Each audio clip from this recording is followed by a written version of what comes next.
Your rent is due on the 1st of the month. You get paid on the 7th and the 21st.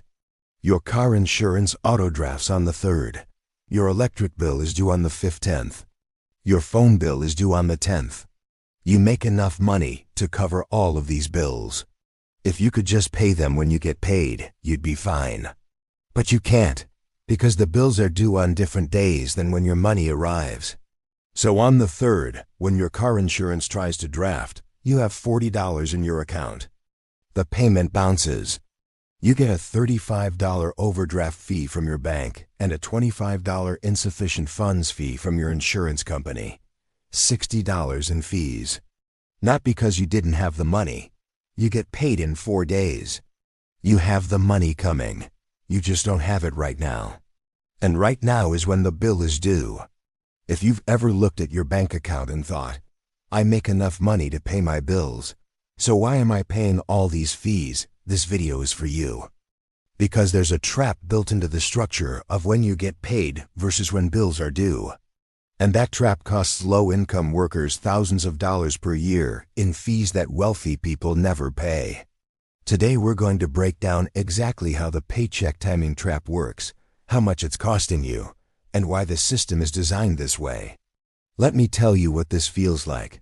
Because if you live paycheck to paycheck, you know this cycle intimately. It's the 20th of the month. You have $15 in your checking account. You get paid tomorrow. Tomorrow you'll have $600 and you'll be fine. But today you need gas to get to work. You put $20 of gas in your tank, knowing you'll overdraft. The gas station charges $20. Your bank sees your account go to -$5 and charges you a $35 overdraft fee. Tomorrow when your paycheck hits, instead of having $600, you have $565. You just paid $35 to buy gas one day before you got paid. Or it's the 8th of the month. Your phone bill for $50 auto-drafted on the 5th, before you got paid on the 7th. Your account went negative, overdraft fee. Then your paycheck hit on the 7th. But now your account is lower than it should be because of the fee. So when your student loan payment tries to draft on the 10th, you're short again. Another overdraft fee. By the end of the month, you've paid $105 in overdraft fees. Not because you didn't make enough money, but because the timing of when money came in and when bills went out didn't align. Here's what makes this trap so insidious. You're doing everything right. You're working full-time. You're making enough money to cover your bills. If someone just handed you all your paychecks at the beginning of the month, and all your bills were due at the end of the month, you'd be fine. But that's not how it works. You get paid every 2 weeks, or twice per month, on specific dates. Bills are due on different dates set by the companies charging you. Rent is almost always due on the 1st. But if you get paid on the 5th, 10th, and 30th, you have to save money from your 5th, 10th paycheck to cover rent on the 1st. That requires discipline, sure. But more importantly, it requires having enough money left over from the 5th, 10th to last until the 1st, while also saving rent money. If you're living paycheck to paycheck, you don't have that buffer. The money from the 5th, 10th has to cover everything from the 5th, 10th to the 30th. By the time the 1st arrives, you're broke, and your next paycheck doesn't hit until the 5th, 10th. So you overdraft, or you pay rent late and get a fee, or you take out a payday loan to cover the gap. No matter what you do, you pay extra. The timing trap caught you. And here's the cruel part. You know exactly when you're going to get caught. You can see it coming. On the 28th, you know that rent is due in 3 days and you don't get paid for 2 weeks. You know you're going to be short. You know you're going to pay fees, but you have no good options. You can't ask your landlord to change the due date to the 5th, 10th when you get paid. You can't ask your employer to pay you on the 1st instead of the 5th, 10th. You're trapped between two systems that don't talk to each other and don't care about each other. Your employer pays you when it's convenient for their payroll system. Your landlord and utility companies charge you when it's convenient for their billing systems.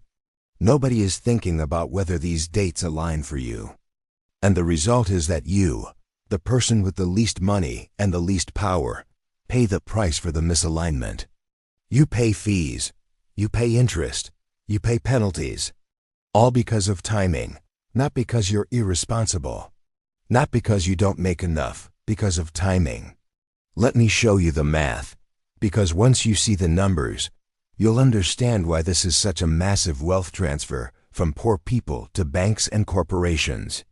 Let's say you make $30,000 per year, paid bi-weekly. That's about $2,300 per month after taxes. Your rent is $900, due on the 1st. Your car payment is $250, due on the 5th. Your car insurance is $120, due on the 10th. Your electric bill is $80, due on the 15th. Your phone bill is $60, due on the 20th. Your internet is $50, due on the 25th. Total bills, $1,460 per month. You make $2,300. You should be fine.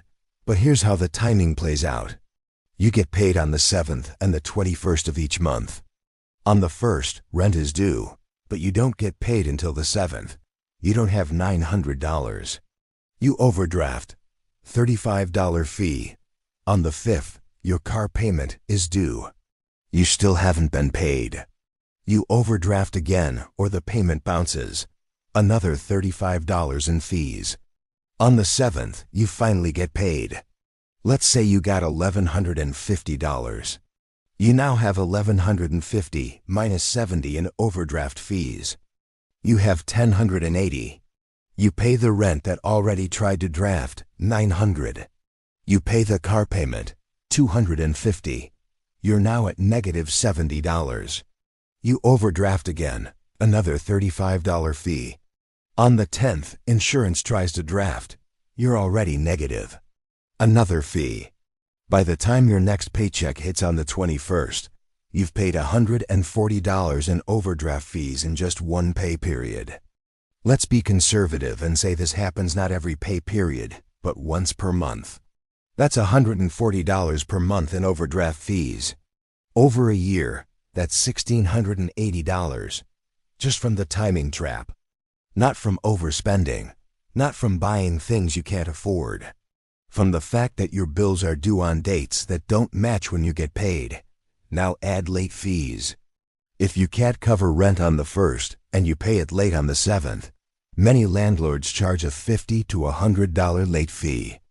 Let's say that happens 3 times per year. That's another $150 to $300. Add payday loan fees.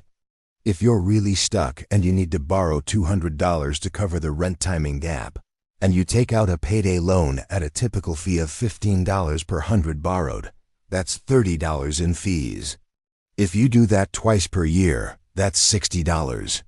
Total, $1,680 in overdraft fees, plus $200 in late fees, plus $60 in payday loan fees. That's $1,940 per year. Almost $2,000. Not for goods or services. Not for anything that benefits you. Just for fees and penalties because your money arrived on the wrong day. Now let's compare this to someone making $60,000 per year who has a buffer in their account. They also get paid bi-weekly. They also have bills due on various dates. But they have $1,500 sitting in their checking account at all times as a buffer. When rent is due on the 1st, and they don't get paid until the 7th, it doesn't matter. They have the buffer. The rent drafts, their account goes down, but it doesn't go negative. No fee. When they get paid on the 7th, their account refills. They never pay an overdraft fee. They never pay a late fee. They never need a payday loan. Their bills cost them exactly the face value of the bills. Your bills cost you the face value plus $2,000 in timing penalties. Same bills, different outcomes. The difference is the buffer. And the buffer exists because they make more money. They're not smarter. They're not more responsible. They just have enough money that timing doesn't matter. For you, timing is everything. Here's the deeper economic concept: liquidity constraints and temporal mismatch. Liquidity means having cash available when you need it. You might have wealth tied up in a house or a retirement account, But if you can't access that cash right now, you're liquidity constrained. For people living paycheck to paycheck, every 2 weeks you have liquidity, and between paychecks you don't. This creates a cycle of liquidity crisis. Temporal mismatch means that the timing of your income doesn't match the timing of your expenses. If you got paid daily, you'd have liquidity every day and could pay bills as they come. If all your bills were due the day after you got paid, there'd be no mismatch. But neither of those is true. You get paid every 2 weeks. Bills are due throughout the month on arbitrary dates set by billing systems that don't coordinate with payroll systems. This creates a mismatch, and that mismatch creates gaps, and gaps create fees. For wealthy people, liquidity constraints don't exist because they have buffers that smooth out the temporal mismatch. For poor people, every mismatch is a crisis. Let's go deeper into why this happens. Why do you get paid every 2 weeks instead of every week or every day? Because that's what's cheapest and most convenient for your employer. Running payroll costs money. There are processing fees, administrative time, tax calculations. The fewer times per year an employer runs payroll, the cheaper it is for them. If they paid you weekly, they'd run payroll 52 times per year. If they pay you bi-weekly, they run it 26 times per year. That's half the cost. They save money by paying you less frequently. But that saving comes at your expense, because less frequent paychecks mean longer gaps between income, which means more chances for timing mismatches. Some employers pay twice per month, on the 5th, 10th, and 30th. That's 24 pay periods per year, even cheaper than bi-weekly. The employer saves money. You pay more in fees because of longer gaps. The system is optimized for employer convenience, not worker liquidity. Why are bills due on fixed dates instead of being flexible? Because billing systems are automated and standardized. It's cheaper for companies to have everyone's bill due on the same day or a few set days per month. Rent is almost always due on the 1st because that's the tradition, and landlords don't want to customize due dates for individual tenants. Utility companies pick a date and apply it to your account based on when you signed up. Credit card companies, loan servicers, insurance companies, they all set due dates for their convenience, not yours. Nobody asks, when do you get paid? Let's set your due date for the day after your paycheck. That would require customization. That would require thinking about your cash flow. Companies don't do that. They standardize because standardization is efficient for them. But that efficiency creates temporal mismatches for you, and those mismatches generate fees. In fact, for banks, overdraft fees are a profit center.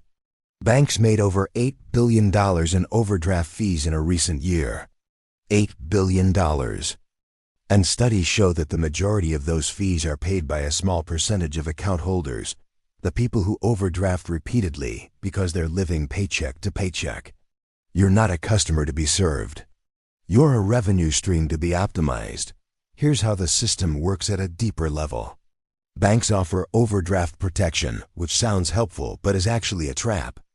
Overdraft protection means that if you try to make a purchase and you don't have enough money, the bank will cover it and charge you a fee. The alternative is that the transaction gets declined and you pay nothing. But banks make it hard to opt out of overdraft protection, and they frame it as a service. We'll make sure your important payments go through. What they don't say is that they'll charge you $35 for a $5 coffee because you were $3 short. And they process transactions in an order designed to maximize fees. If you have $50 in your account and you make 3 small purchases of $10 each, and then 1 large purchase of $40, a fair system would process them in chronological order. 10, 10, then 40. The first 3 go through, the 4th bounces, 1 overdraft fee. But banks often process largest to smallest. 40, then 10, then 10, then 10. The 40 goes through. Account is at $10. First $10 purchase drops it to 0. Second creates an overdraft, $35 fee. Third creates another overdraft, another $35 fee. You pay $70 in fees instead of $35 for the same transactions.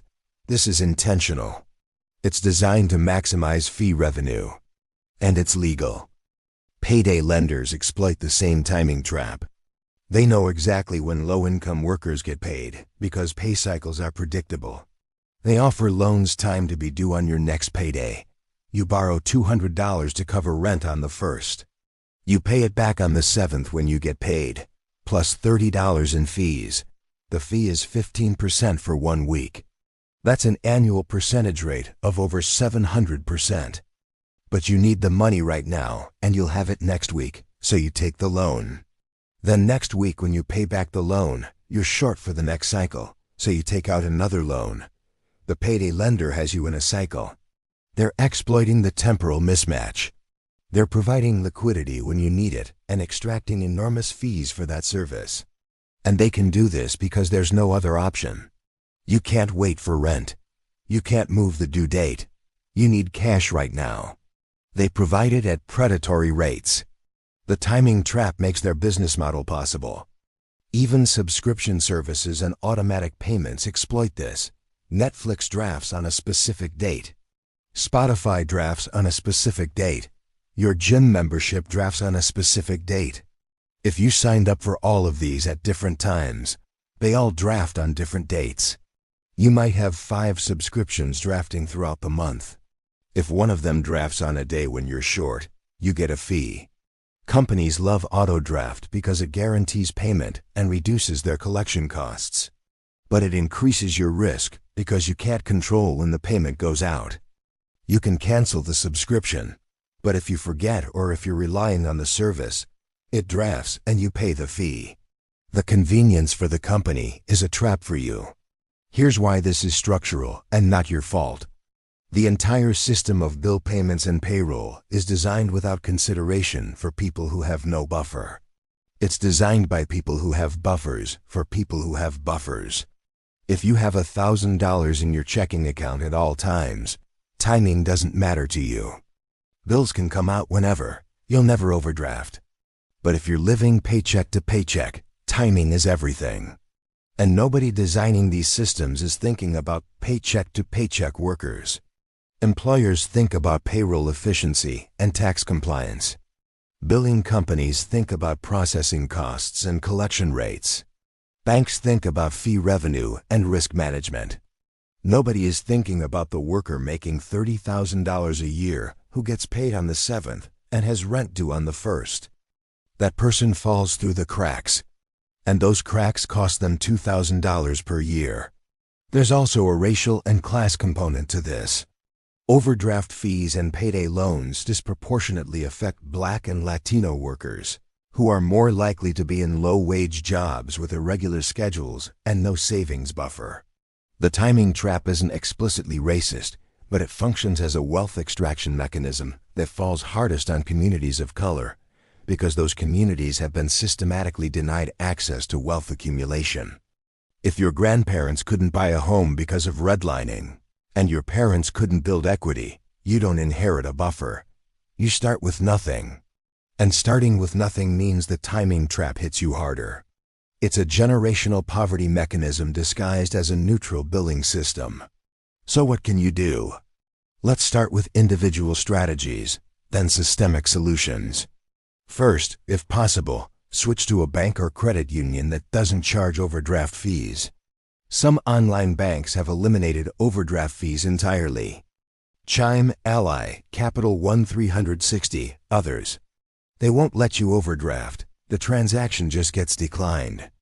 This protects you from fee spirals.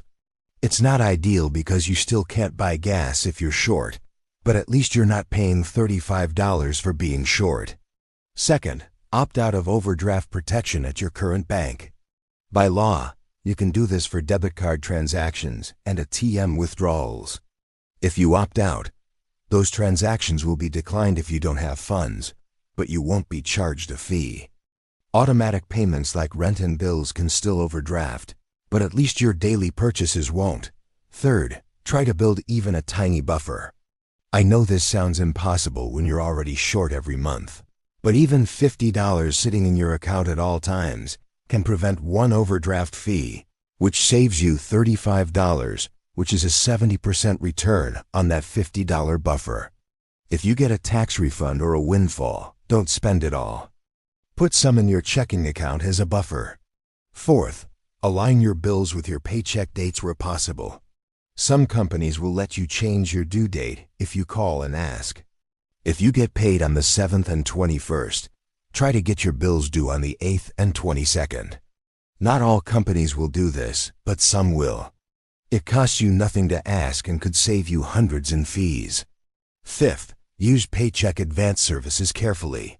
There are apps like Earnin, Dave, Bridget that let you access a portion of your earned wages before payday. They're better than payday loans because the fees are lower or voluntary, but they're not free. And they create the same cycle problem. If you advance yourself money before payday, you'll have less on payday, which might cause you to need another advance. Use these for true emergencies only. Sixth, see if your employer offers early wage access.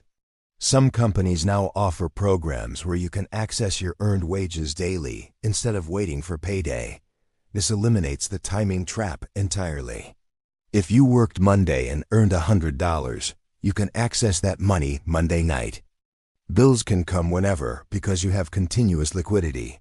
Not all employers offer this, but it's growing. Ask your HR department. Seventh, automate savings on payday. If you get paid on the 7th, set up an automatic transfer of $50 or $100 to a savings account on the 8th. That money is now off limits for daily spending, but it's there for when bills are due before your next paycheck. This only works if you actually have money left over, but if you do, automating it prevents you from spending it.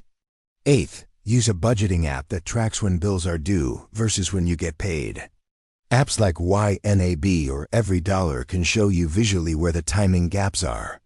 This doesn't solve the problem, but it helps you prepare. If you know you'll be short on the 3rd, you can plan for it, maybe by reducing spending the week before. Ninth, consolidate bills to fewer due dates. If you have 6 bills due on 6 different days, see if you can get 4 of them moved to the same day, ideally right after payday. The fewer due dates you have, the easier it is to manage timing. 10th, communicate with billers when you know you'll be late. If rent is due on the 1st and you know you can't pay until the 7th, call your landlord before the 1st. Some will work with you. Some won't charge a late fee if you communicate in advance. Some companies have hardship programs. You won't know unless you ask. This doesn't always work, but it costs nothing to try. But here's the reality. Individual solutions are limited. The timing trap is structural. Real solutions require systemic change. We need policy. First, mandate weekly pay for hourly workers. If you're paid weekly instead of bi-weekly, the gaps between paychecks shrink from 2 weeks to 1 week. That cuts the timing trap in half. Some states are considering this. It should be federal law. Second, cap overdraft fees. $35 for a $3 shortage is usury. Cap fees at $5 or ban them entirely. The UK banned most overdraft fees. It's possible. Third, require billers to offer flexible due dates. Make it illegal for landlords and utility companies to refuse due date changes that align with pay cycles. If a tenant gets paid on the 15th, they should be able to pay rent on the 15th. Fourth, regulate payday lenders out of existence or cap interest rates at 36% APR. 18 states have done this. It works. Payday lenders can't operate profitably at reasonable rates, so they close. That's the goal. Fifth, expand access to early wage access programs. Require employers to offer daily or weekly pay options at no cost to the worker. The technology exists. There's no reason wages should be held for 2 weeks. Sixth, require banks to process transactions in chronological order, not in an order designed to maximize fees. This should be illegal. It's predatory. Seventh, create public banking options. Cities and states can charter public banks that don't profit from fees and provide basic banking services at cost. This gives people an alternative to predatory commercial banks. Eighth, strengthen consumer protections around automatic payments. Make it easier to cancel subscriptions and stop autodrafts. Make it illegal for companies to make cancellation harder than sign up. Here's the truth. The paycheck timing trap costs you $2,000 per year because every system you interact with is designed for the convenience and profit of the institution, not for your financial stability. Employers pay you when it's cheapest for them. Billers charge you when it's cheapest for them. Banks structure fees to maximize revenue. Nobody is optimizing for your cash flow, and you're the one who pays the price. This isn't a personal failure. You're not bad at managing money. You're caught in a system where timing mismatches generate fees, and those fees flow upward from the people who can least afford them to the institutions that need them least. Banks don't need your $35 overdraft fee. They made billions in profit. But they take it anyway because they can. You deserve to be paid when you earn money, not 2 weeks later. You deserve to pay bills when you have money, not on arbitrary dates set by billing systems. You deserve banking that doesn't punish you for being poor. None of this is radical. It's basic fairness. But fairness isn't profitable. The timing trap is profitable. So it persists. Changing it requires collective action. Vote for politicians who support financial consumer protections. Support unions that negotiate for better pay schedules. Organize with other workers to demand early wage access. Push for public banking. Join advocacy groups fighting for fee caps and payday lending bans. This is political. It's not individual. You can't budget your way out of a timing trap.